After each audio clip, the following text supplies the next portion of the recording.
Да. Президент Российской Федерации Владимир Владимирович Путин.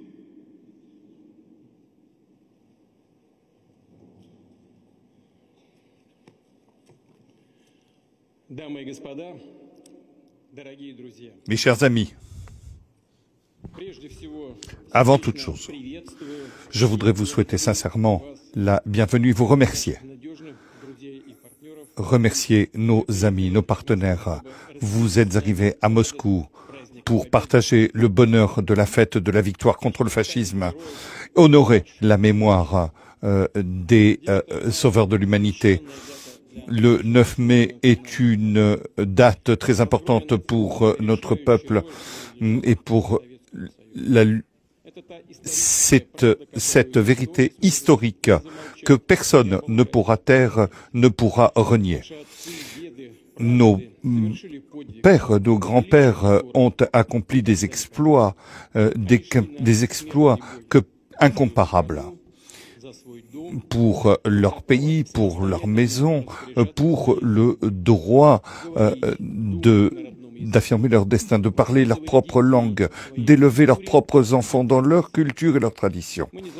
Nous n'oublierons pas nos alliés et nos camarades qui se sont joints à la lutte et tous les peuples d'Europe, des États-Unis, d'Afrique, d'Amérique latine, de la région Asie-Pacifique, unis avec les soldats et les officiers de la coalition anti-hitlérienne pour s'opposer et pour participer au mouvement de libération nationale, aux partisans et aux résistants.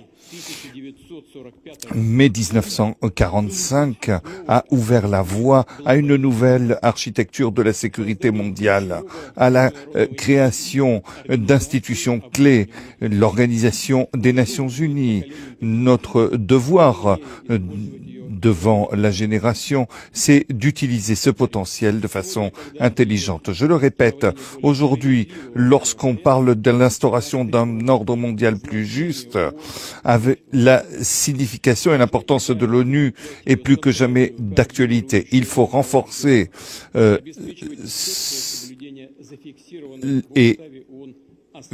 ce qui a été fixé dans la charte, les principes de la charte des Nations Unies dans leur ensemble.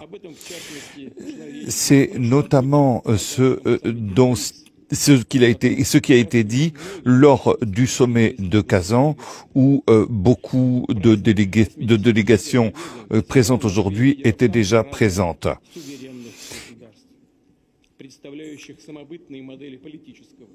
Il faut des représentants des modèles politiques et de développement économique et social, avec des différentes religions, civilisations et cultures. Et cette diversité nous enrichit, elle nous rend plus forts, parce que aujourd'hui, dans toutes les relations, tous les travaux et les valeurs communes, eh bien tout ceci permet de nous renforcer. Nous sommes en faveur de la justice, de l'égalité, pour l'amitié et le bon voisinage, pour la concorde et le respect mutuel, le respect des opinions de chacun, pour une sécurité indivisible pour tous, et nous appelons toute la communauté mondiale à la solidarité pour résoudre les problèmes actuels de façon responsable pour les générations futures. Ainsi, ces démarches permettront de garantir le bien-être à long terme, une paix à long terme pour tous les peuples du monde. La Russie est prête à cela et à travailler conjointement avec tous ceux qui le souhaitent. Permettez-moi de porter un toast pour la génération des vainqueurs, pour la victoire, pour la paix et pour le bien-être à vous, à nos amis.